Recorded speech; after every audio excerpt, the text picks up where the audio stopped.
Can everyone become talented? The remarkable story of the Polgar sisters. Introduction. The nature versus nurture debate has long fascinated psychologists, educators, and the general public.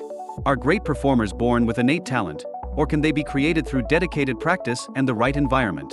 The extraordinary story of the Polgar sisters provides a compelling case study that challenges our assumptions about talent and human potential. Laszlo Polgar's controversial theory. In the 1960s, Laszlo Polgar, a Hungarian educational psychologist, proposed a radical theory: great performers are made, not born.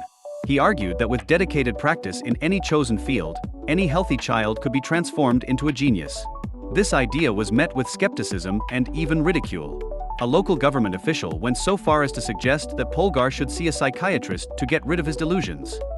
Polgar's core beliefs included: children have extraordinary potential that society often fails to unlock. Excellence is achievable for anyone, not just a select few. Dedicated practice, not innate talent, is the key to exceptional performance. The grand experiment. Undeterred by skepticism, Polgar decided to prove his theory through a bold experiment involving his own future children. He began searching for a wife who would be willing to participate in this unconventional project. Finding a partner. Polgar's search led him to Klara, a young Ukrainian woman. Initially skeptical, Klara found Laszlo's arguments compelling and agreed to join his experiment. They married and prepared to put Laszlo's theory to the test. Choosing the field. When their first daughter, Susan, was born in 1969, Laszlo faced a crucial decision: in which field should Susan be groomed for excellence? He needed a domain where achievement could be objectively measured to prevent any arguments about the authenticity of the results. After careful consideration, he chose chess. Reasons for choosing chess: objective rating system based on performance, clear hierarchy of skill levels, rich history and established competitive structure. The Polgar sisters, a chess dynasty in the making. Susan Polgar. Born in 1969, Susan was the first subject of Laszlo's experiment. Her training began before her 4th birthday, with Laszlo dedicating many hours each day to chess instruction. By age 5, Susan had accumulated hundreds of hours of practice. Key achievements. Won her first championship at age 5, defeating opponents twice her age. Became a world champion for girls under 16 at age 12. Achieved the status of Grandmaster in 1991, the first woman to do so. Won the Women's World Championship 4 times. Victorious in 5 chess Olympiads. Sofia Polgar. Born in 1974, Sofia was the second daughter. She began her chess training at age 5, following in her sister's footsteps. Key achievements. Won the Girls Under 14 World Championship. Multiple gold medals in chess Olympiads. Famous for the sack of Rome, winning 8 straight games against top grandmasters at age 14. Judit Polgar. Born in 1976, Judit was the youngest of the sisters and ultimately became the most successful. Key achievements. Became the youngest grandmaster ever, male or female, at age 15. Ranked as the #1 female chess player in the world for over a decade. Defeated nearly every top player in the world during her career. Universally considered the greatest female chess player of all time. The training method. Laszlo's approach to training his daughters was methodical and intensive, yet he maintained a playful atmosphere to keep the girls engaged. Key elements of their training included: early start, beginning chess education before age 5.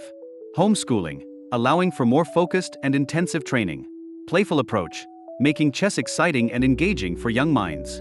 Gradual progression, focusing on inch-by-inch improvements rather than dramatic leaps. Extensive practice, accumulating well over 10,000 hours of specialized practice by adolescents.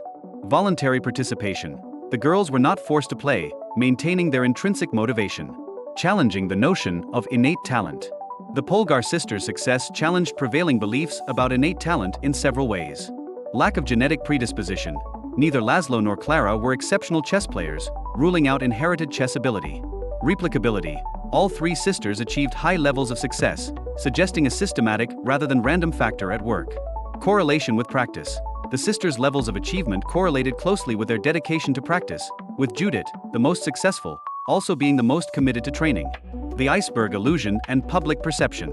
Despite the sisters' success being rooted in years of dedicated practice, the public often attributed their achievements to innate talent. This phenomenon, which Laszlo called the iceberg illusion, involves seeing only the visible results, the tip of the iceberg, while remaining unaware of the extensive work beneath the surface. Laszlo noted, if they had seen the painfully slow progress, the inch-by-inch improvements, they would not have been so quick to call Susan a prodigy. Differences in achievement. The role of individual effort. While all three sisters achieved remarkable success, there were differences in their levels of achievement. Judit reached the highest level, becoming one of the top players in the world regardless of gender. Susan achieved grandmaster status and dominated women's chess for years.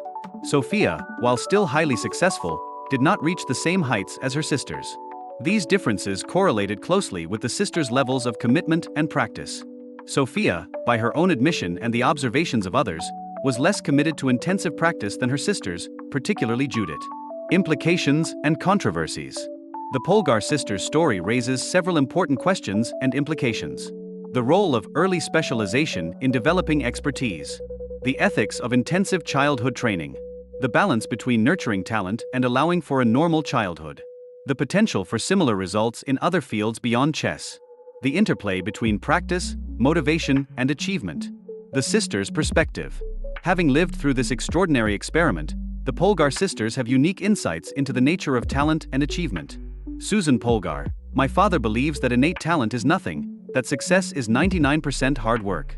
I agree with him. All three sisters believe that any healthy person can become an expert in their chosen domain with sufficient dedicated practice. Conclusion: can everyone become talented? The story of the Polgar sisters provides compelling evidence that exceptional performance is largely the result of intensive, dedicated practice rather than innate talent. However, it also raises questions about the role of individual motivation, the impact of early specialization, and the definition of talent itself. While the Polgar experiment suggests that the potential for high achievement may be more widespread than commonly believed, it also highlights the extraordinary commitment required to reach world-class levels of performance. The question remains, is everyone capable of such commitment, and what role do individual differences in motivation, personality, and circumstances play in the development of expertise? As we consider these questions, the Polgar sisters' story challenges us to reconsider our assumptions about human potential and the nature of talent.